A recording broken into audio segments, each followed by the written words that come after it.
more 19th century history of Clayton. That was where I focused most of my time. 20th century history of Clayton, of course, I've have a grasp of, knowledge of, just from working with the Clayton History Society and the Century Foundation, but I will not say I'm an expert on the 20th century of Clayton, but I'm happy to start though with Clayton's past, because from what I've learned during my studies working at the Hanley House, it's not a pretty past. It's kind of a difficult past to hear, and it became more difficult the further I went on and the more research I did. This was surrounding looking at records from Civil War, looking at records from family members, from court cases throughout the years. So so I'll try to at least do a little summary. And this is a summary that I would present to students at Wydown Middle School. So not to tone it down for you guys, but it's a good introduction to Clayton's past and the people that founded Clayton, the farms that became what Clayton is today. I'm not sure if I can share my screen or not. Let me see. Okay. Here we go. All right. So, as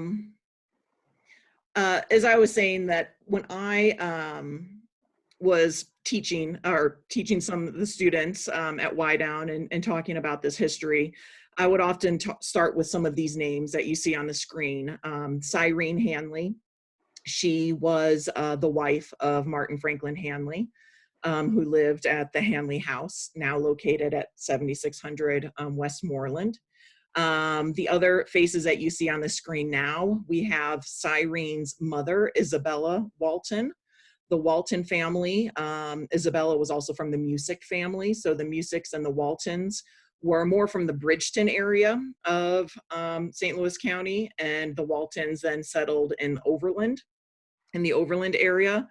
And I also have another image of one of the Walton family members. And the reason I'm showing them is it's the Walton family who I found that they came originally to the St. Louis area from both Virginia and from the Carolinas. And when they settled here, it was Cyrene's grandfather, William Walton, who is said to have settled in the St. Louis area with close to 100 enslaved persons. So that is Cyrene's background. Cyrene came from a family of slaveholders.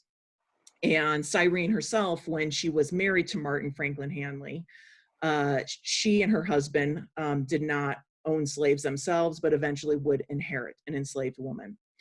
So I just wanted to start with that background, because it's a really tough number to hear, that over 100 enslaved persons were forced here into the St. Louis area by this family to make that trip. The family, as I said, settled more north of where we are today, of where Clayton is today. Eventually they would settle near the Central Plank Road, which we know as Olive today, the Olive Boulevard today, or Olive Street Road.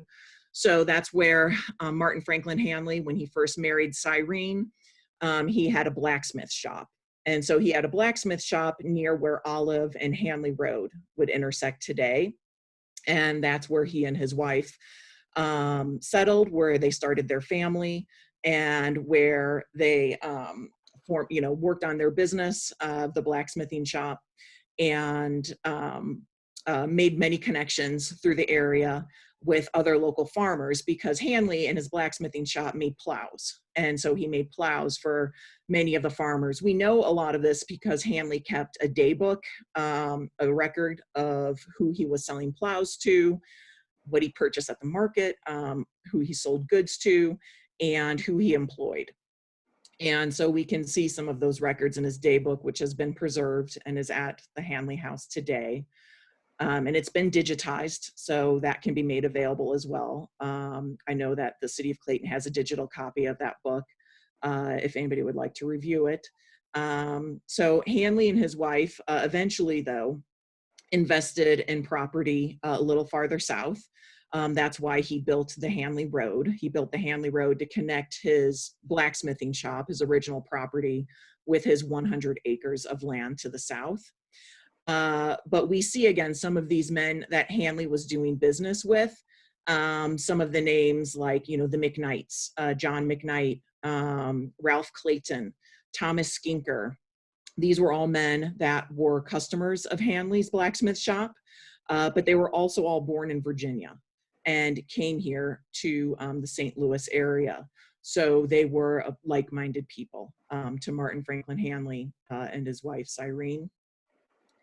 And then if you look at some of these people who were customers who had settled here in this area, we see names like Robert Forsyth, we see Ralph Clayton, Martin Franklin Hanley, Benjamin Thomas, Rebecca McCutcheon. These were all people that the Hanleys would have known, would have had business with, and again, all originally from Virginia, settling here in this area. So knowing that when they settled here in the central township of Clayton, they came here for this farmland, and they brought with them some of these traditions from Virginia, which unfortunately we'll see included slavery. Looking at this survey map, just to kind of orient you, so that red line you see there, that would be the Clayton Road. We have Hanley Road, which is showing in yellow, and Skinker Road there in blue. So just giving an idea of what we're looking at on this map. I want to show you some of those farms from some of those names that we looked at. This is where we would see Clayton today, sitting on that map. And some of those farms, you would have the McCutcheon Farm, which would be located near where the Galleria is today. We have the Clayton Farm, which we know was a very large piece of property, about 700 acres, which would encompass much of what is downtown Clayton today. We have the Hanley Farm, which was about 100 acres. The Forsyth property, a very long, that kind of traditional long French piece of land. We have the McKnights, which would be near where the high school is today. The Thomas Farm, which would have been kind of where that Ridgemore you would find today, Claverack Park, Oaknell Park, that would be from where the Thomas Farm is located. And then the Skinker Farm, which we see his name, of course, having his road, but his Skinker Farm would be where, Skinker and some of that neighborhood would make up today. So these are some of those farms that would soon make up what is Clayton today. But as I said, these names that I just mentioned, they were all slave owners. So Ralph Clayton, we know from the schedule that he owned one enslaved person, Benjamin Thomas as well. Martin Hanley, from the schedule, we know that he had 4 enslaved persons on his property. Rebecca McCutcheon, there were 5 enslaved persons who were confiscated, taken away during the Civil War for crimes that she committed against the Union, against the federal government. John McKnight owned 3, his brother 6, and Robert Forsyth 12. And Thomas Skinker had 24 enslaved persons on his property. This is what makes up what we see as Clayton today. So we can imagine the suffering that would have gone on some of these properties. We know, for example, I alluded to Rebecca McCutcheon. We know from records kept during the Civil War that Rebecca McCutcheon was aiding a Confederate camp that was located off of the Clayton Road. She was forcing those that were enslaved on her property to feed and care for these Confederate soldiers who were training on the property near her home. This was found out, and because of her age, she did not suffer any other consequences other than she had some of her personal property taken from her, which included those 5 enslaved persons. But there were others here that we have found, some other names like Ralph Clayton, we know that his son fought for the Confederacy because his son was captured and was a prisoner of war, eventually released, and was able to return home to his family's farm after the Civil War. So many of those that are listed here on this list, that not only would they have known the Hanley family, would have conducted business with the blacksmithing shop, but we also know that they would have been supporting the Confederacy during the Civil War, but doing so secretly, so as not to suffer consequences, as Rebecca McCutcheon did. And then again, this is just looking at a close-up of what would have been the Hanley property that would have been at Olive and Hanley Road, a little bit closer, and some of his neighbors, which were more of his family members from his wife's side. Again, image of the day book. And then is what we know of as the Hanley's farmstead. So the Hanleys, after they purchased that property, that would be located in Clayton today and in University City, but the home itself located in Clayton that still stands. The Hanleys, when they built this house in 1855, they already would have had an enslaved person. Her name was Lizzie, that the family referred to her as Lydia, and then later her daughter was called Lizzie. But Lydia was enslaved by the family. They inherited Lydia after the death of Cyrene's father. That would have been around 1849. So by the time the family built this home at 7600 Westmoreland, the family, when they built that outdoor kitchen that you see behind the house in brick, that also would have been the slave quarter for the property as well. That would have been where Lydia would have worked, and also where Lydia would have slept, and also where she reared her children. We know that she had at least 3 children. That is just, we can tell from records. We don't know what happened to those children, other than we know that one of her daughters, Lizzie, continued to work on the Hanley farm after the Civil War for a time, but it seems that it didn't last long. By shortly after 1870, we don't see records of Lizzie being at the property or any domestic servant at the property after that period, most likely due to financial strains that the family suffered after the Civil War, like many others in the area would have suffered. So that is just a little bit of the history of the early history. It's a very quick one. So that's like my very quick introduction to those people who would make up what is Clayton today. But as I said, it's not an easy history. And looking forward, what we know, and I've talked with Donna Rogers-Beard about what happened after the Civil War, what happened to many of these families, many of these persons. Could some of them been some of the families that settled what we know as a Bonham and Carondelet today? We just don't know. We don't know if they stayed, if they left. It's hard to tell. We do know the surname of the Hanleys, those that were enslaved by the Hanley family and the Walton family, was Jackson. And it's been just difficult to trace the Jacksons after the Civil War. And to be honest, that was kind of one of the projects I was working on before I left the city and took my position with the with cultural festivals, with the art fair. So I wasn't able to continue down that path. I was still working more of the before the Civil War, some of the history that I could find on the family from before that time period.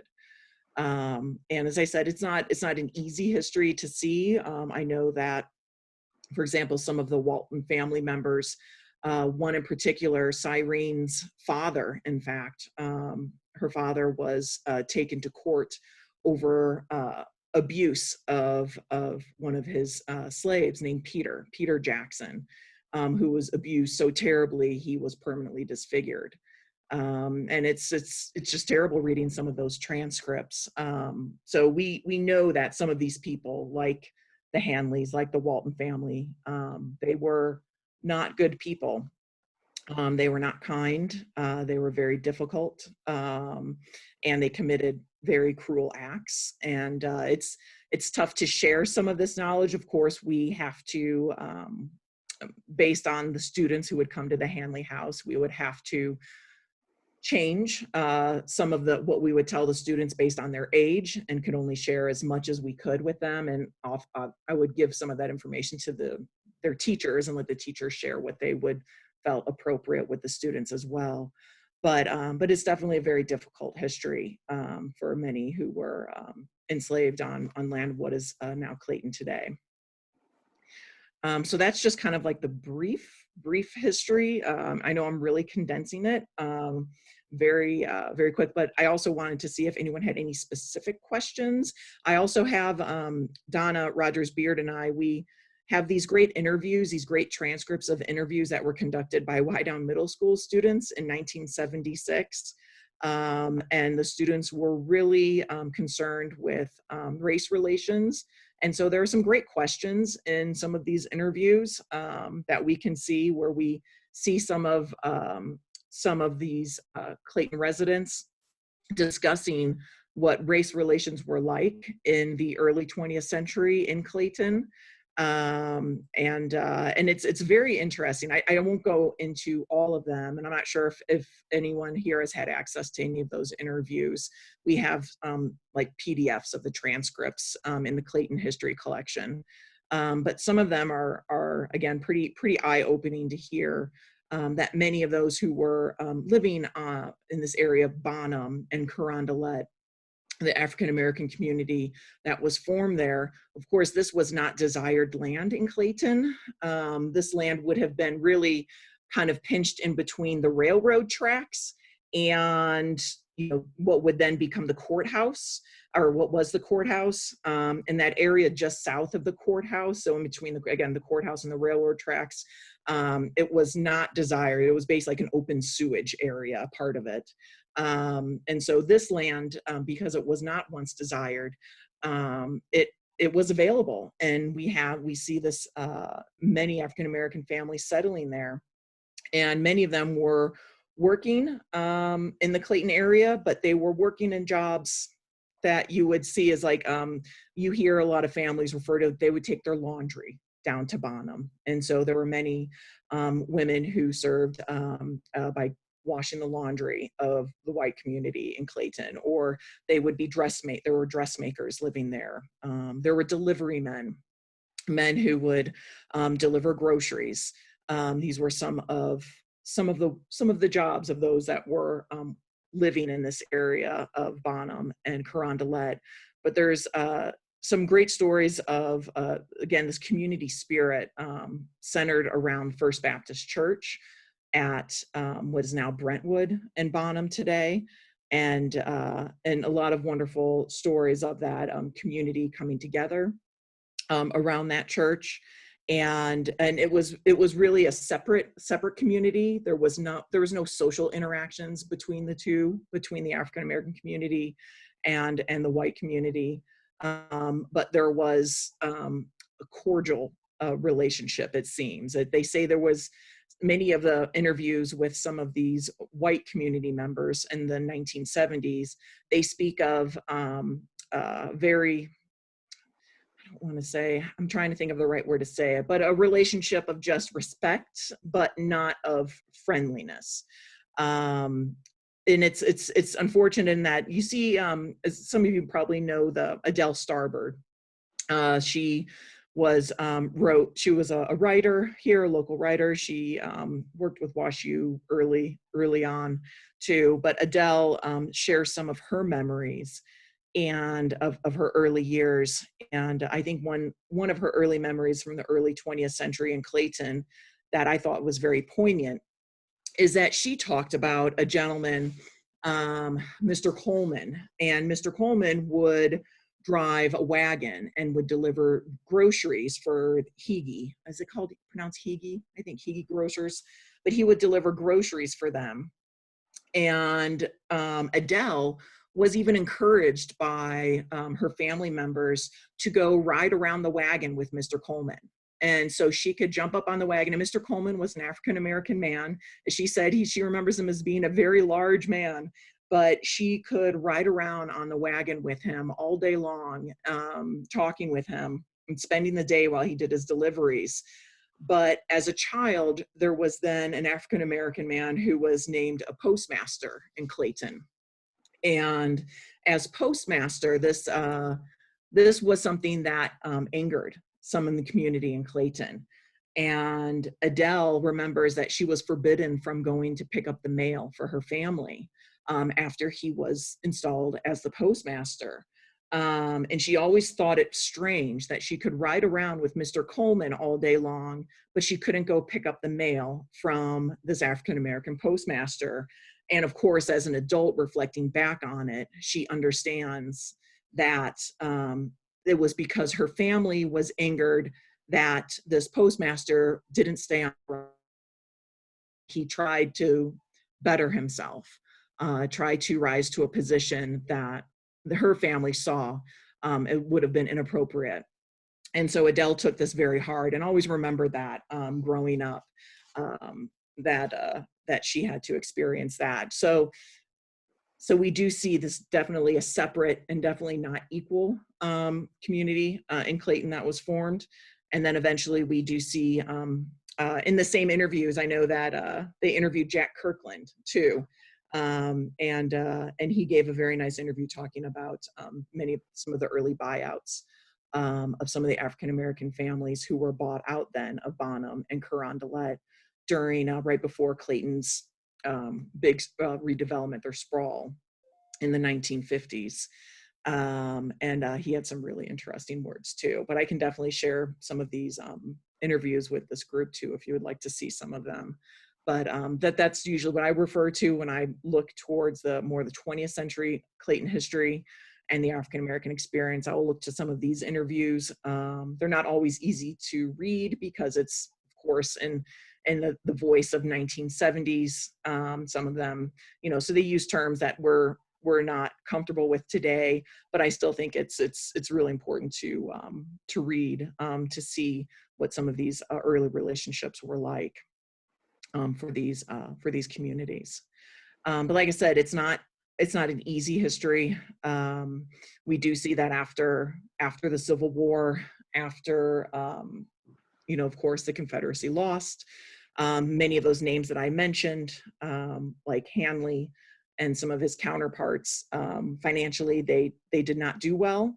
And so we do see that many Germans moving into the community, into the Clayton community, like the Autenreich family. And it was some of these Germans, and many of the Germans were pro-union, and they were the ones who were started to succeed in Clayton and kind of build up what is Clayton today. But yeah, sorry, that's a kind of a very quick going back and forth, but if anyone has any questions, I'm happy to answer specific questions too.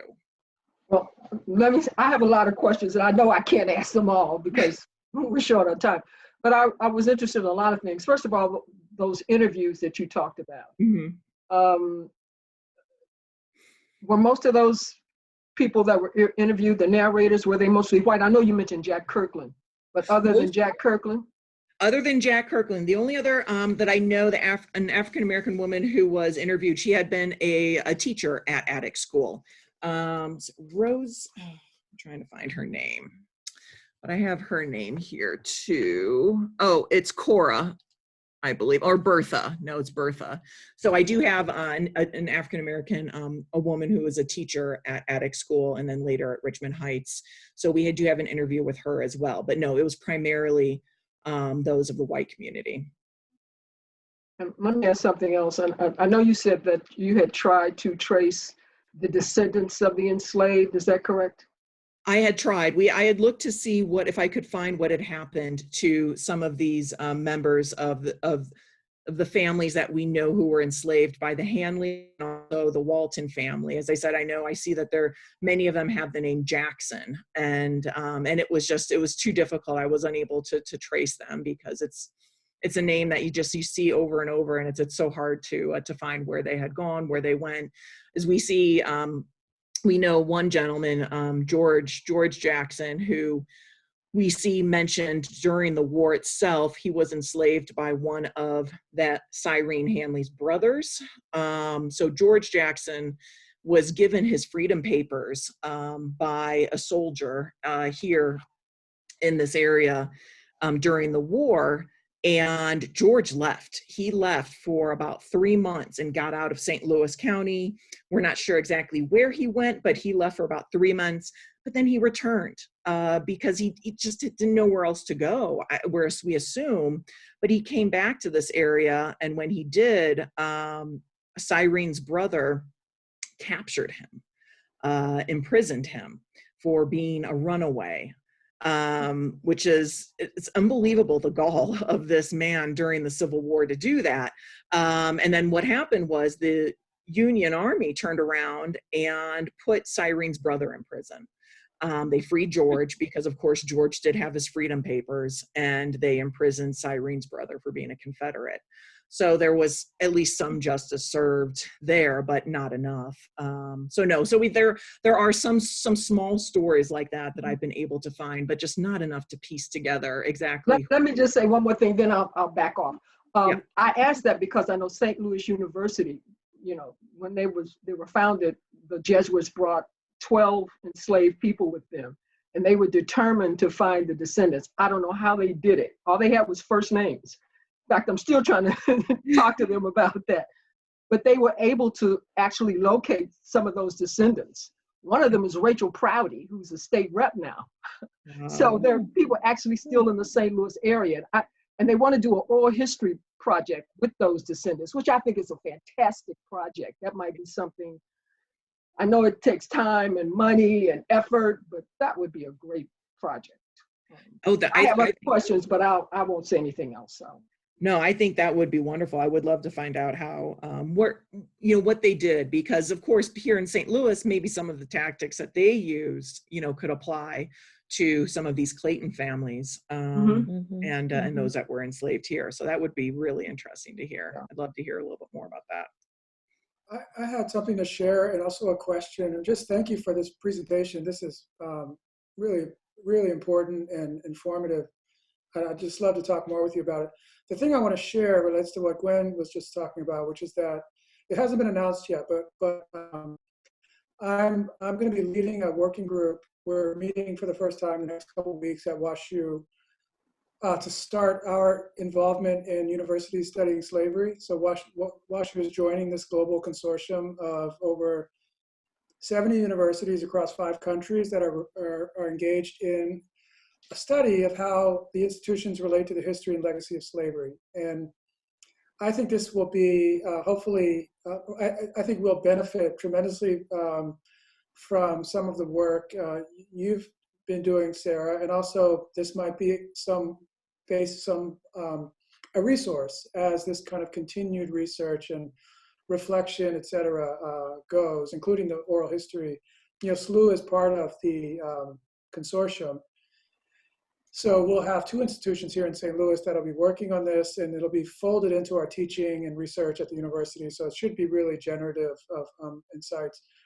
I had a question about, I'm happy to say more about that, but I had a question, Sarah, just about Hanley House. And I visited Hanley House, and there's a lot of writing in the area around race and public memory. There's a lot of work on plantation museums and house museums related to the history of slavery and the kind of whitewashing of slavery or the erasure completely. I know there is some signage. When I visited, there was signage related to some of the enslaved, particularly the woman you mentioned, I think, and outside of the house there. I'm just wondering, wanted to clarify, are you still at Hanley House? And also just generally, are there plans at Hanley House to do any recontextualization related to slavery there? I'm no longer there. So I left my work with the city of Clayton, and unfortunately I'm no longer there. But before I left, I know that I had been working on a project to create a new exhibit, a permanent exhibit at the kitchen that is behind the property, because it's as I see, the most significant part of the house itself, is that standing outdoor kitchen and slave quarter. So we looked at creating a permanent exhibit, and unfortunately it just never got to completion. I worked with a wonderful woman who we wrote a script to tell the story of Lydia from a voice, not my own, because that's the problem we found at Hanley House is, kids would come in and they hear me speak, and I didn't feel like I was sharing the history appropriately. So we brought in an actress, and she was wonderful. And she was from the History Museum. She had done some work at Missouri History Museum too, but came to help me write a script for Lydia.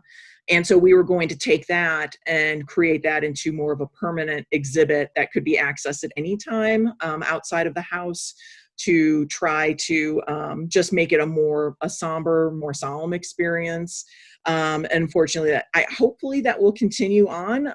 And I think that it just got stalled, but hopefully we can continue on with that project, because I think that would be really true. But I think some of the signage that is, when you enter the park, it does not address appropriately enough what happened on that property. So I think that could be readdressed in some of the signage, the permanent signage that's there, so that people know that it's not just a hidden history. Because unfortunately, because the house is behind, or the kitchen is behind the main house, you don't often go back there to read that and to see that signage. So it would be more important, I think, when people enter the park, to be redirected and know what happened to that property. But no, I definitely feel that there could be some reinterpretation there at the property too. I think the map you shared showing the different farms in Clayton would be a really useful addition to that